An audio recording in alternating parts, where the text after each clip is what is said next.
দ্বীনের নবী, মার নবী, রহমতের নবী আবারও বেলালকে ডাক দিলেন।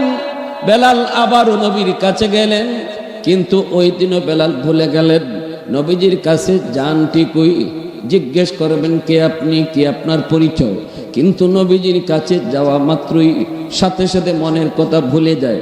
নবীজির দিকে নয়ন জুড়ায়া তাকায়া শুধু দেখেন আর দেখে। বেলাল কয় আর মিস করবো না। দ্বিতীয় দিনও বেলালের কিছু ভালো লাগে না, ঘুম আসে না, খাওয়া ভালো লাগে না, কোনো কাম কাজে মন বয় না। একটাই শুধু প্রশ্ন, কে সেই মহামানব, কি তার পরিচয়, কেন আমি তার কাছে গেলে সব কথা ভুলে যাই। আল্লাহু আকবার জোরে কও। কেন আমি তার কাছে গেলে পরে সব কথা ভুলে যাই, আগামীকাল আর ভুলবো না। নবীজির কাছে তৃতীয় দিন আসলেন, আল্লাহর নবীর কাছে আসলেন। এইবার বেলাল ভুলেন না, জিজ্ঞেস করে বসেছেন কে গো আপনি। 3 দিন এসেছি, কিন্তু আপনার কাছে আসলে আমি মনের সব কথা ভুলে যাই। রহমতের নবী যেই মাত্র নিজের পরিচয় দিলেন, আমি মুহাম্মদ, আমার আব্বার নাম আব্দুল্লাহ, আল্লাহ আমারে নবী বানায় পাঠাইছে। আল্লাহু আকবার জোরে কও। সাথে সাথে বেলাল কয় নাম শুনেছি, কোনদিন দেখি নাই, আজ নিজের চোখে দেখলাম, দেরি করব না গো নবী, এই মুহূর্তে আমার হাতে হাত রেখে কালেমা পড়ে মুসলমান বানায় দেন। বেলালের মুসলমান হওয়ার খবর বিদ্যুতের বেগে মক্কায় ছড়িয়ে পড়ল। আবু জাহেলের কানে চলে গেল, মালিক উমাইয়ার কানে চলে গেল। বেলাল যাওয়া মাত্রই উমাইয়া কয়ে কিরে বেলাল, তুই বুঝি কালেমা পড়ে মুসলমান হয়ে গেছে? বেলাল কয়ে হ, আমি কালেমা পড়ে মুসলমান হয়েছি। শুরু হলো বেলালের উপরে নির্যাতন। কি পরিমাণ নির্যাতন, কি পরিমাণ নির্যাতন, সেই নির্যাতনের কাহিনী ভাষায় বলা যায় না।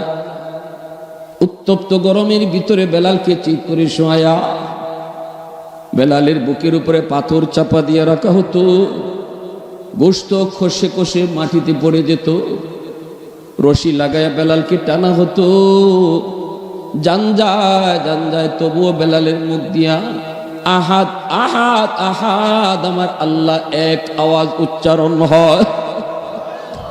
আবু বকর সিদ্দিক কানে কানে যায় কই বেলাল, বেঈমানের দল তোমার মেরে ফেলবে, রাতেও মারে দিনেও মারে, টাইম দেয় না, মেরে ফেলবে রে বেলাল। জান রক্ষার জন্য একটু অন্তত এদেরকে খুশি করে ফেল। এদের লাত উজ্জার নাম মুখে তুমি বলে ফেলো, অসুবিধা নাই, দিলের ভিতরে তো ঈমান, জান রক্ষার জন্য তুমি এটা করো, অনুমতি আছে বেলাল। কিন্তু বেলাল কয় আবু বকর, আমি যদি চাইও আমার আল্লাহর নাম ছাড়া অন্য কোনো নাম মুখ দিয়ে বলবো, আমি ইচ্ছা করলেও আমার জবান দিয়ে বের হয় না, আমার জিহ্বা দিয়ে আল্লাহ ছাড়া অন্য কিছু বের হয় না। আমার আল্লাহ পাকের নাম এমন ভাবে জপ্ত হয়েছে, এই নাম জিহ্বা দিয়ে আর কোনো কিছু বের হয় না। বেলাল হাবশির এই নির্যাতনের কাহিনী দেখার পর আবু বকর নবীজির কাছে গেলেন, যায় নবীকে বলতেছেন, নবী গো, বেলালকে বেঈমানের দল মেরেই ফেলবে, বেলালকে বেঈমানের দল মেরেই ফেলবে গো নবী, আপনি যদি অনুমতি দেন আমি বেলালকে কিনে আনবো, উমাইয়ার কাছ থেকে আমি বেলালকে কিনে আনবো।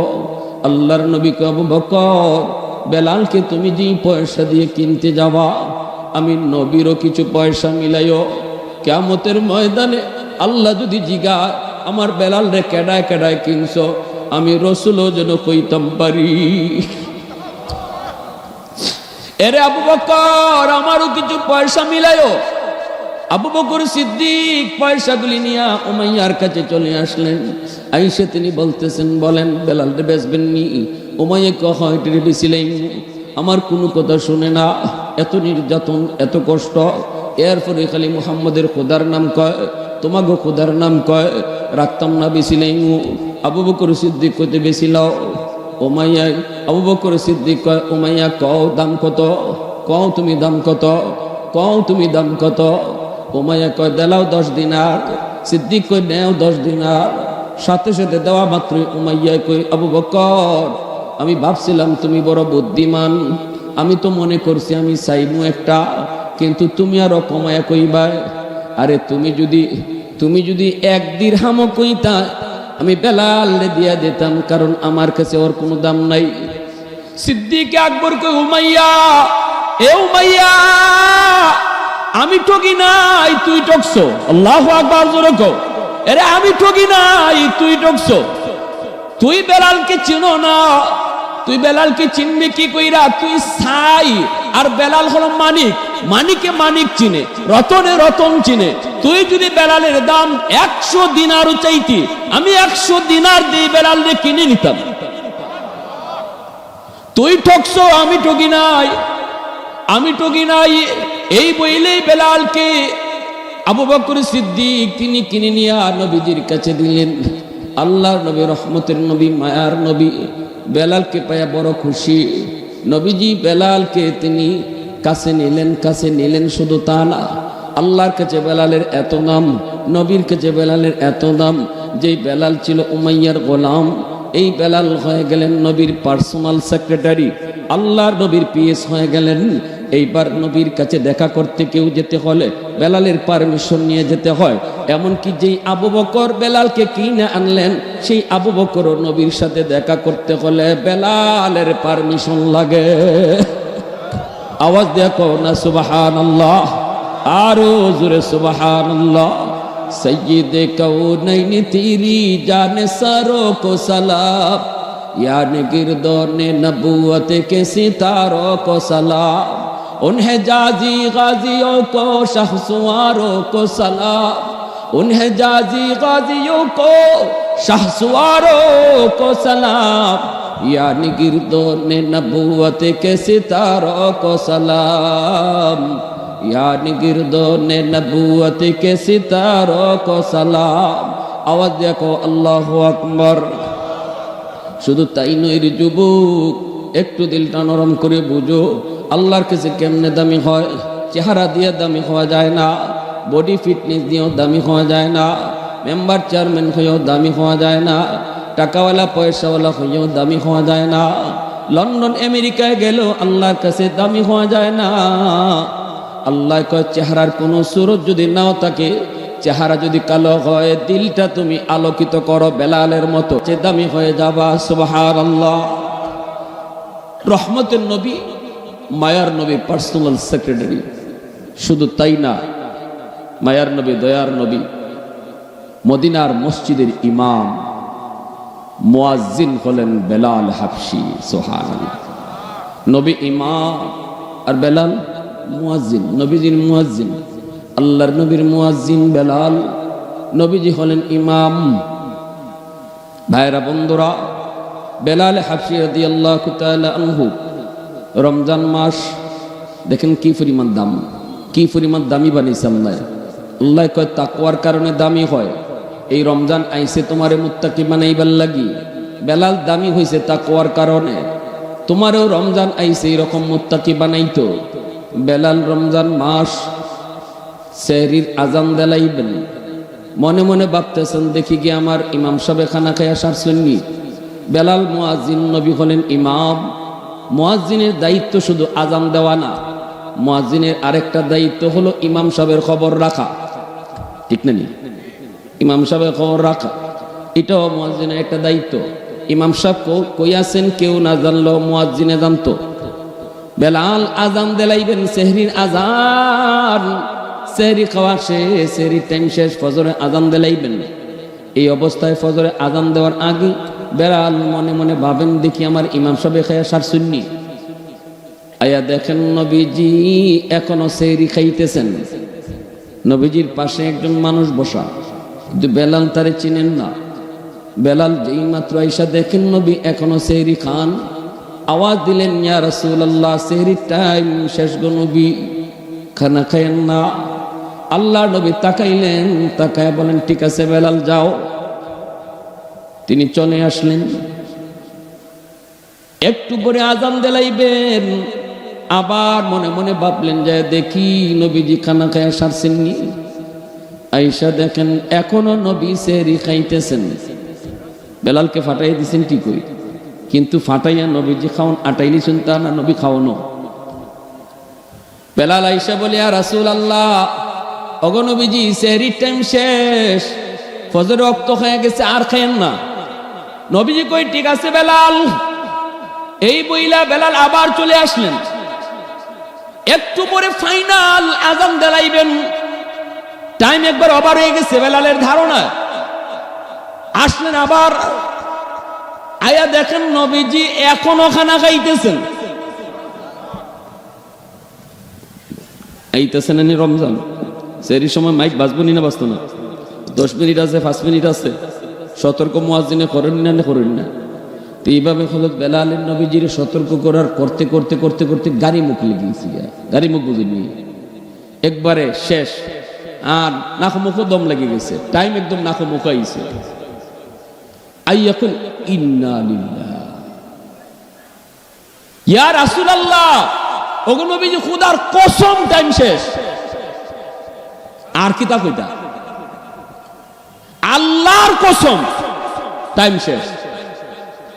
আল্লাহ নবী আইসে দিয়েছেন, নবীজি আইসে আমার বেলাল কসম খাইলিছে, রাখো রাখো রাখো রাখো, তাড়াতাড়ি খাওয়ান। নবীজির মুখ যে ডাছিল সাথে সাথে ফালাই দিয়েছেন, আর ভিতরে হারাইছেন না, ফালাই দিয়েছেন। ফালাইয়া কুলি করে আল্লাহ রাসূল আইসেন মসজিদে।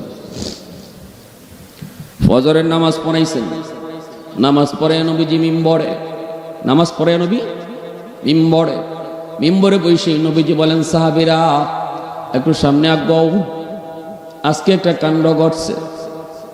নবীজি ডাক দিলেন, বেলাল আমারে গিয়া প্রথমবার কে কইছো সেহরির টাইম শেষ, দ্বিতীয়বার তুমি কইছো সেহরির টাইম শেষ, তৃতীয়বার টাইম শেষ কইরা কসম খাইলিছো। সাহাবীরা শুনো, বেলাল 3 বার গিয়া কইছে আমারে সেহরির টাইম শেষ, সেহরির টাইম শেষ, সেহরির টাইম শেষ, তৃতীয়বার কসম খাইছে। বেলাল তোমার আমি জিজ্ঞেস করি, আমার পাশে যে বসা আছেন তারে চিনুনি? বেলাল কই না গো নবী, জীবনে কোনোদিন দেখি নাই। আল্লাহ রাসূল বলেন তিনি ছিলেন জিব্রাইল আবিদ, জিব্রাইল আমার পাশে বসা ছিলেন। যখন তুমি প্রথমবার যা কইছো নবী গো সেহরির টাইম শেষ, জিব্রাইল আমারে বলতেছেন না গো নবী টাইম আরো আছে, খাইন। সুবহানাল্লাহ। দ্বিতীয়বার যখন তুমি যা কইছো নবী গো সেহরির টাইম শেষ, তুমি কও শেষ, জিব্রাইলে কয় টাইম আছে, খান। তৃতীয়বার যখন তুমি যা কইছো সেহরির টাইম শেষ, তখনও জিব্রাইল কয় নবী গো আরো কিছু আছে। কিন্তু যেই মাত্র তুমি কসম খাইছো, সাথে সাথে আল্লাহ কই জিব্রাইল আমার বন্ধুরে কও টাইম আরো কিছু আসিল, কিন্তু আমার বেলাল আমি আল্লাহর কাছে এত দামি, এত দামি, তার ওই কসমের ইজ্জত রক্ষা করার জন্য আমি আল্লাহ টাইম অফ করে দিলাম। আওয়াজ দেখো সুবহানাল্লাহ। টাইম ছিল, কিন্তু বেলালের ইজ্জতের কসম রক্ষার্থে আমি আল্লাহ টাইমটারে অফ করে দিছি। অফ। রহমতের নবী, মায়ার নবী এই কথা কইয়া বেলাল হাবশির সামনে যখন এই কথা কইছেন, বেলাল কান্না শুরু করে দিছে, চোখ দিয়ে ধরে পানি পড়ে। আল্লাহ নবীর চোখ দিয়ে ধরে পানি পড়ে। নবীজি কয় এবার বুঝো আমার বেলাল আল্লাহর কাছে কত দামি। সুবহানাল্লাহ, জোরে কও কত দামি, কত দামি। এজন্য রে যুবক, একটু দিলটা নরম করে কথাগুলি বুঝো। পবিত্র রমজান আইছে, তোমার বেলালের মতো দামি বানাইতো। চেহারা সৌন্দর্যের দ্বারা কেউ দামি হয় না, তাকওয়ার দৌলতের দ্বারা মানুষ দামি হয়। এই রমজানটারে তুমি তওবার নিয়তে রমজানের রোজাগুলি রাখা শুরু করো। একটা রোজা সারবা না, কষ্ট হলেও রোজাগুলা রাখো। তওবার নিয়তে রমজানকে রোজা রাখো, তওবার নিয়তে রমজানটা তুমি পালন করো।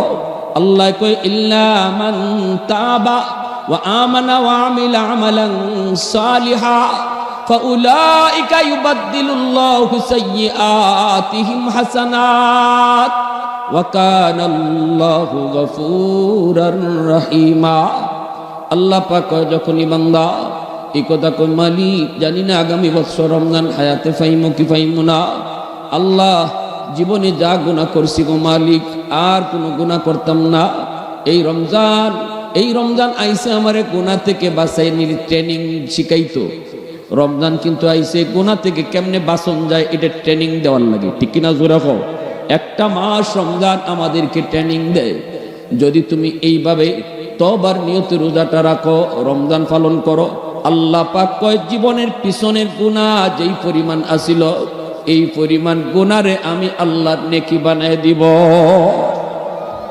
এ আল্লাহর গোলাম, তওবার দ্বারা পিছনের জীবনের গুনারে আল্লাহর নেকি বানায় দেয়। যদি তোমার গুনাহ সাগর পরিমাণ হয়, সাগর পরিমাণ নেকি আল্লাহ বানায় দেয়। সাগর পরিমাণ নয়, শুধু পাহাড় পরিমাণ গুনাহ যদি হয়, আল্লাহ পাক তওবার দ্বারা সাগর পাহাড় পরিমাণ গুনারে আল্লাহ পাহাড় পরিমাণ নেকি বানায়, ঠিক না জোরে কও। এজন্যই তওবাকারীর জীবনের তওবা করার লগে লগে সে আল্লাহর ওলি হয়ে যায়। তার আমল নামায় কোনো গুনাহ থাকে না, শুধু নেকি আর নেকি থাকে। কেমনে এত নেকি করতে গেল? তওবাকারী আল্লাহর কাছে হাসরের ময়দানে আমল নামা পাওয়ার পরে কইব, আল্লাহ এটা আমার না, তোমার ফেরেশতারা বলে আমারে আরেকজন একটা দেলাইছে। আল্লাহ কইবা ফেরেশতারা ভুল করে না, এটা তোমারটাই তোমারে দিছে। কইব না গো মালিক, এত নেকি তো আমি করি নাই। আল্লাহ কইব তুমি তওবা করছিলাই, রমজান পাওয়ার পরে দিলটারে নরম করে কাঁদছো আর কইছো মালিক যা করছি জীবনে ভুল করছি। আমি আল্লাহ খুশি হইয়া তোমার জীবনের গুনারে আমি আমার তরফ থেকে নেকি বানায় দিছি। আওয়াজ দিয়া কও সুবহানাল্লাহ। এই প্রসঙ্গে একটা মজার ঘটনা মনে পড়ছে। আবু বকর সিদ্দিক রাদিয়াল্লাহু তাআলা নাম শুনছেন নি? হ্যাঁ, নবীজির সম্পর্কে কি তা লাগুন? আলিম উলামা সারা একজন আওয়াম থেকে করিনে শ্বশুর। আর হযরত উমর তাই না নবীজির কিতা শ্বশুর। আর উসমান আর আলী রাদিয়াল্লাহু তাআলা আনহুমা এরা কিতা লাগুন? দামান। মনে রাখবা, চার খলিফার প্রথম দুই খলিফা নবীজির শ্বশুর আর পরের দুই খলিফা নবীর দামান। আবু বকর সিদ্দিক রাদিয়াল্লাহু তাআলা আনহু একদিন হযরত উমর রাদিয়াল্লাহু তাআলা আনহুকে বলতেছেন, ভাই উমর, তোমার জীবনের নেকি আমার থেকে বেশি। হযরত উমর অবাক হয়ে গেলেন, এটা কেমন কথা? আমার জীবনের নেকি বেশি হয় কেমনে? আপনি হলেন উম্মতের ভিতরে সবার উপরে, নবীজির পরে আর উম্মতের সবার উপরে হলো আপনার মাকাম, আমার নেকি বেশি হয় কেমনে? কোন যুক্তিতে? সিদ্দিক বলেন কোনো যুক্তি নাই, তবে কোরআনের আয়াত দলিল। আল্লাহু আকবার। ওমর বলে, ভাই আবু বকর, আল্লাহর কোরআনের কোন আয়াতে আমি উমরের নেকির কথা আল্লাহ কইল? আমি তো কোরআন পড়েছি, পাই নাই। সিদ্দিক বলেন, তোমার নেকির কথা আল্লাহ ডাইরেক্ট কয় নাই, কিন্তু নেকি মাফার একটা ফাল্লা দিছে। এই ফাল্লা দিয়ে আমি ওজন করে দেখি তোমার নেকি আমার থেকে বেশি। কি সেই পাল্লা? কয় ইল্লা মান তাবা ওয়া আমানা ওয়া আমিলা আমালান সালিহা ফাউলাইকা ইউবাদদিলুল্লাহু সাইয়্যাতিহিম হাসানাত। আল্লাহ পাক রব্বুল আলামিন কয়, যারা তওবা করব, ঈমান আনবো, নেক আমল করব, আমি আল্লাহ তার পিছনের গুনারে নেকি বানায় দিমু। যেই পরিমাণ গুনাহ এই পরিমাণ নেকি হয়ে দেব। এরে ভাই উমর ইয়াটা ফরসনি। হযরত উমর বলে, আয়াতটা তো আমিও পড়ছি। কই তাহলে এবার আসো আমরা দুইজনে মাফি কও দেখি, ইসলাম গ্রহণ করার আগে তোমার জীবনের গুনাহ আমার থেকে কম না বেশি? ওমর কই, আমার গুনাহ তো বেশি অবশ্যই, কারণ ওমর হলেন একটু গরম। খালি একটু গরম না, বেশি গরম ওমর। আর আবু বকর সিদ্দিক হলেন নরম, ঠিক না?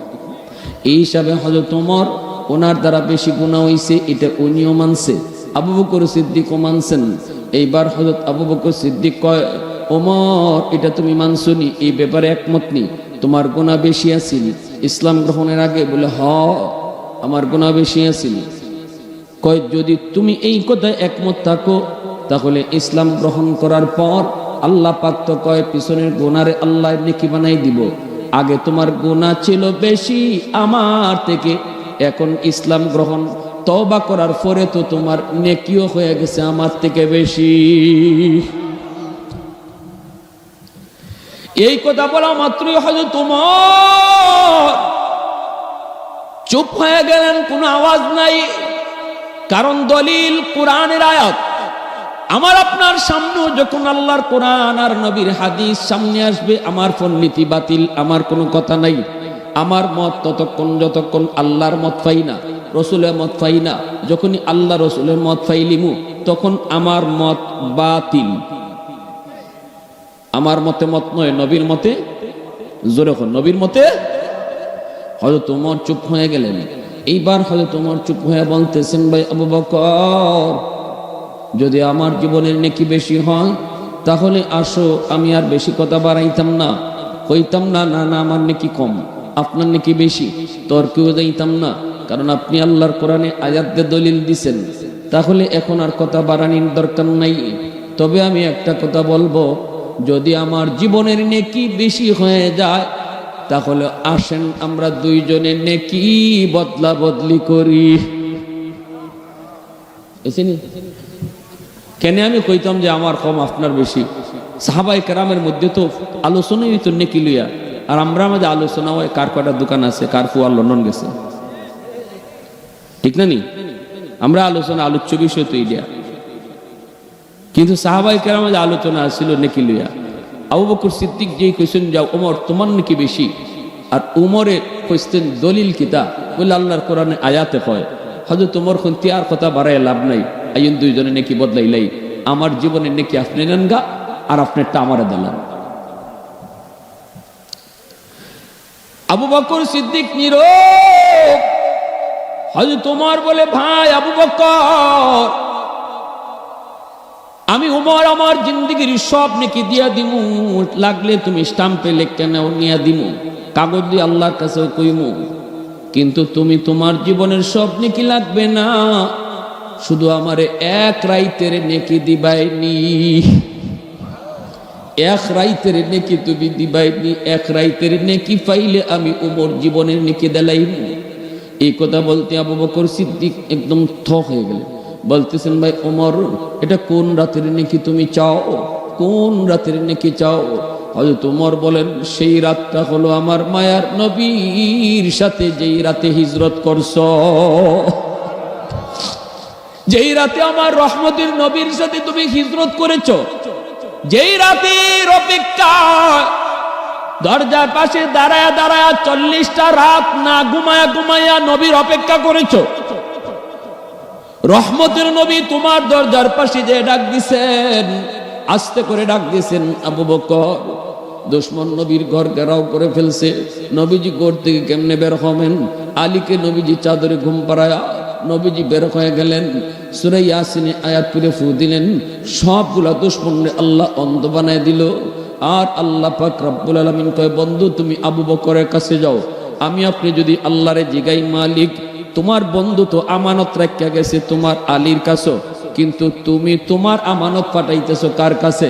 আল্লাহ কইব, আমি আমার আমানত পাঠাইতেছি আবু বকরের কাছে। সুবহানাল্লাহ, জোরে কও। সিদ্দিক আকবর দরজার পাশে যে নবী দাঁড়ালেন, আস্তে করে নবী ডাক দিলেন, সাথে সাথে সিদ্দিক দরজা খুললেন। নবীজি বলতেছেন, আবু বকর, এত গভীর রাত, মানব দানব পাক পাখালি সব ঘুমায় আছে, তুমি এই মুহূর্তে এত তাড়াতাড়ি দরজা খুলছো কেমন করে? তুমি কি ঘুমাও নাই? সিদ্দিক চোখের পানিটা ফালায়, নবী গো, 40 দিন আগে আপনি ইশারা দিয়েছিলেন, আবু বকর তুমি রেডি থেকো, যে কোনো এক রাত তোমাকে নিয়ে হিজরত করব। ওগো নবীজি, ওই দিন থেকে আজ পর্যন্ত 40টা রাত আমি আবু বকর বিছানায় পিঠ লাগাই নাই, বিছানায় পিঠ আমি লাগাই নাই, দরজার পাশে দাঁড়ায় দাঁড়ায় সারা রাত পাহারা দিয়েছি, সারা রাত আমি আপনার অপেক্ষা করেছি। যদি আপনি আইসা দরজার পাশে আমারে ডাক দেন, আর আমি ঘুমায় থাকলে দরজা খুলতে দেরি হবে, এজন্য ঘুমাই নাই। উমর কয়, আবু বকর, আমি উমর আমার জীবনের সব নেকি দিয়া দিলাম, আমাকে শুধু এই রাতের নেকিটা দিয়া লাও। আমার নবীকে নিয়ে পাহাড়ের উপরে উঠছো, সেই গারে সুর এত উঁচা পাহাড়, এই পাহাড়ে এখন তো সৌদি সরকার রাস্তা করে রাখছে, রাস্তা দিয়া দিয়া সৌদি, এখন সৌদি সরকার রাস্তা করার কারণে রাস্তা পায়ে পায়ে আমি আপনি গাড়ি সুরে দিয়ে উঠি। জায়গায় জায়গায় দোকান রাখছে, জায়গায় জায়গায় জুস রাখছে, পানি রাখছে। আপনি গলা শুকায় আসছে, আপনি জুসের দোকান পাবেন। গাড়ি হেরাতেও তো আপনি এখন রাস্তা পাইবেন। কিন্তু আম্মাদান খাদিজাতুল কুবরা মায়ার নবীকে সকাল সন্ধ্যা যখন নাস্তা নিয়ে গাড়ি হেরায় যাইতেন, তখন গাড়ি হেরা কোনো রাস্তা ছিল না রে যুবক। পাথরের উপরে পাথরে পা দিয়া আম্মাদান নবীর জন্য গাড়ি হেরায় নাস্তা লইয়া যাইতেন। জিব্রাইল একদিন দেখা কই, নবী গো আপনার খাদিজা আইতেছে। আল্লাহ রসুল কই, আমার খাদিজারে তুমি চিনো? জিব্রাইল কই, নবী গো আমি শুধু একা না, আকাশের সকল ফেরেশতারা আপনার খাদিজারে চিনে। এমনকি আমার আল্লাহ কইছে আজকে আল্লাহর সালাম আপনি পৌঁছাইতা, আপনার প্রিয় তোমার কাছে আল্লাহর সালাম, আল্লাহর সালাম। আর নবী গো আল্লাহর সালাম পৌঁছাইবার সময় আমি জিব্রাইলের সালামটাও পৌঁছে দিয়ে। কি পরিমাণ অবদান ছিল আম্মাদান খাদিজাতুল কুবরা রাদিয়াল্লাহু তাআলা আনহার। এর যুবক, এই পর্যন্ত ইসলাম তামাম দরিয়া জুড়ে ইসলাম প্রচারের পিছনে সবচেয়ে বড় অবদান যে মহিয়সী নারীর, তিনি হলেন আমার আপনার আম্মাদান খাদিজাতুল কুবরা রাদিয়াল্লাহু তাআলা আনহা। আমি শুধু কুবরা কইছিলাম না, জান্নাতুল মুআল্লায় কবর জিয়ারত করতেছি, ওই অবস্থা আমার বন্ধুরে কইছিলাম যে এটা নবীজির চাচা আবু তালেব এখানে, আর এখানে আম্মাদান খাদিজা। এই কথাটা কইছিলাম। সৌদি একজন আলেম পিছনে তেক্কা আমারে কইতেছিল, হযরত ভুল করছেন। কি কইলেন আপনি? জানেন তিনি কে? জানেন তিনি কে? আজ ইসলাম আমরা পেয়েছি, এর পিছনে সবচেয়ে বড় কুরবানি যেই মহিয়সী নারীর, তিনি এখানে শায়িত। আল্লাহু আকবার। এই আম্মাদানের নামের সাথে আপনি কুবরা লাগাইলেন না। সেদিন থেকে আমি ভুলেও আর কোনোদিন আম্মাদান খাদিজাতুল কুবরা ছাড়া নাম আমার মুখ দিয়ে বের হয় না। সুবহানাল্লাহ। একটা কথা একজনের সারা জীবন স্মৃতি হয়ে থাকে। যেমন হযরত ওমর ফারুক ওই রাখালের মুখ থেকে শুনছিলেন, ফাআইনাল্লাহ। ওমরকে রাখাল কইছিল, আমি ছাগলটা যদি আপনার কাছে বেচালাই, চিনি না আপনি কেডা, ছাগল বেচলে আমি টেকা পাইমু ঠিকই, মালিকরেও বুঝ দিতাম পারমু, বাগে খাইলিছে কইয়া, কিন্তু ফাআইনাল্লাহ, আমি আমার আল্লাহরে কই রাখলাম। হযরত ওমর সারা জিন্দেগি ভর ওই রাখালের কথাটাকে তসবির মতো জপতেন। সুবহানাল্লাহ, আলহামদুলিল্লাহ। আমরা যেভাবে তসবি জপি, হযরত ওমর রাখালের কথাটারে ফাআইনাল্লাহ। দরজা বন্ধ করে রোজা ভাঙছো, মানুষের চোখে ফাঁকি দিয়া, ফাআইনাল্লাহ, তুমি আল্লাহরে কই রাখছো? বলো। দরজা বন্ধ করে তুমি পানি খাইছো, মানুষের চোখে রোজাদার সাচ্ছ, কিন্তু বলো সেই রাখাল তোমারে শিখাই গেছে, সে বলতেছে ফাআইনাল্লাহ, আল্লাহরে কই রাখছো? আল্লাহ রাসূল সাল্লাল্লাহু আলাইহি ওয়াসাল্লামের পাশে আবু বকর সিদ্দিক বলতেছেন, ভাই ওমর, ওই রাতের নেকি যে আমার কি পরিমাণ হইছে আমি নিজেও জানি না। আর 5 মিনিট কথা কইমু, একটু মনোযোগ আছে আপনাদের? কার কার আছে একটু হাত তুলে আল্লাহরে দেখা। আল্লাহ তুমি কবুল করো, সবাই বলেন আমিন। আরো জোর এখন আমিন। সিদ্দিক আকবর নবীকে নিয়ে ওই পাহাড়ে উঠছেন গারে সুরে, কিন্তু কেমনে? আবু বকর সিদ্দিক বলেন, নবী গো, এত উঁচা পাহাড় বায়া বায়া উঠতে আপনার কষ্ট হবে। তাইলে বোঝা যায় নবী পাহাড় বায়া উঠবেন কষ্ট করে, আর আবু বকর সিদ্দিক উঠবেন খুব আরামে। দুইজনের রাস্তা তো একই, কিন্তু সিদ্দিক বলেন, নবী গো, আপনার বড় কষ্ট হবে। আপনি আমার পিঠে উঠেন, আমি আপনার এই পিঠে লিয়া পাহাড় বায়া বায়া উঠবো। ওই দিন আল্লাহ নবী সরওয়ারে দু জাহান আবু বকর সিদ্দিকের পিঠে উঠছেন, আর সিদ্দিক পাথর ডিঙ্গায়া ডিঙ্গায়া, রাস্তা নাই, পাথর টপকায়া টপকায়া রহমতের নবীকে নিয়ে তিনি পাহাড়ের উপরে গারে সুরে উঠছেন।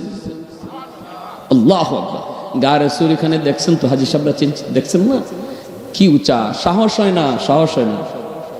আমি সাহস করতে পারি নাই গারে সুরে উঠার।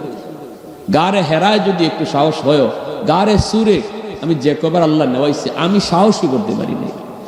এখন তো রাস্তা আছে তাও সাহস হয় নাই, কিন্তু ওই সময়টাতে কোনো রাস্তা ছিল না। পাথরের উপরে পাড়া দিয়া আবু বকর সিদ্দিক আমার রসুলকে নিজের কান্দের মধ্যে লইয়া ওই গারে সুরে গে উঠছে। বুঝেন আশিকে রসুল কারে কয়। নবীজি যখন যার পিঠে উঠছেন সেই উম্মতের সবার আগে চলে গেছে। গারে সুরে উঠছেন নবীজি আবু বকর সিদ্দিকের পিঠে, বুরাকের পিঠে উঠছেন, বুরাক সকল জানের আগে চলে গেল।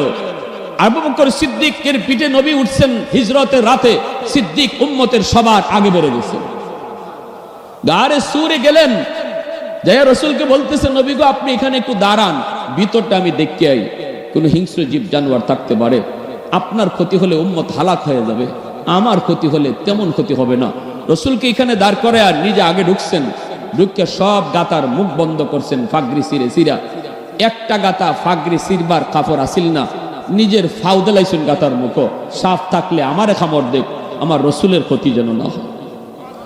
মায়ার নবীর ভিতরে ডাক দিলেন, ডাক দিয়ে এখন ইয়া রাসূলুল্লাহ আমার কুলে ঘুমান। আল্লাহর নবী সিদ্দিকের কুলে ঘুমায় গেছেন গারে সুরে ঢুকিয়া। আমি আপনাদের কাছে প্রশ্ন করি, বলেন এই মুহূর্তে ঘুমের প্রয়োজনটা কার বেশি ছিল? 40টা রাত যে আবু বকর ঘুমান নাই নবীর অপেক্ষায়, এই মুহূর্তে ঘুমের প্রয়োজনটা তার বেশি, কিন্তু নিজের ঘুমের কথা না কইয়া দু জাহানের সরদারকে নিজের কুলে ঘুম পাড়াইয়া দিছেন। আল্লাহ নবী তার উরাতে ঘুমাইতেছেন, নবীজির কাছে থেকে দেখতেছেন, কাছে থেকে দেখতেছেন, চেহারা দেখতেছেন। ওমর কয়ে কয়ে কান্দে, ভাই আবু বকর আমার রসুলের নুরানি চেহারা এত কাছে থেকে আমি উমর কোনোদিন এত সময় দেখি নাই, তুমি যত সময় রসুলের কুলে মাথা রাখতে দেখছো। ভাই আবু বকর ওই রাতের নেকিটা আমার দিলাও, আমি উমর জিন্দিগির নেকি দিলাইব। সিদ্দিক আকবর বলতেছে, ভাই উমর ওই রাতে আমার কি পরিমাণ নেকি হয়েছে আমি নিজেও জানি না, চলো আমরা আল্লাহর নবীর কাছে যাই। নবীজির কাছে আল্লাহর নবী কই কি ব্যাপার? সালাম দিয়া সিদ্দিক আকবর বলে, নবী গো আমরা দুজনের নেকি বদলা বদলি করব। নবীজি বলেন, কও কি কেমনে? কয় ওমর তার জীবনের সব নেকি আমাকে দিয়ে দিবে, বিনিময়ে আমার জীবনের সব নেকি চায় না, শুধু এক রাইতের নেকি চায়। নবী গো আমি নিজেও জানি না ওই রাতে আমার কি পরিমাণ নেকি হইছে, বদলা বদলি যে কর্ম আগে তো আমারটা আমার জানা দরকার। আল্লাহ নবী কয় কোন রাত? কোন রাত? সিদ্দিক আকবর কয় যেই রাতে আমি আপনার সাথে হিজরত করেছি। আল্লাহ নবী রহমতের নবী কয়, আবু বকর বদলাবা কি বদলাবা না আমি ব্যাপারে কোনো কথা বলবো না, কারণ দুইজন নবীর শ্বশুর আবার দুইজন নবীর বন্ধু, আমার নবীর কথায় কেডা খুশি আর কেডা বেজার হয়। রসুল কয় আমি কোনো কথা বলবো না, তবে যে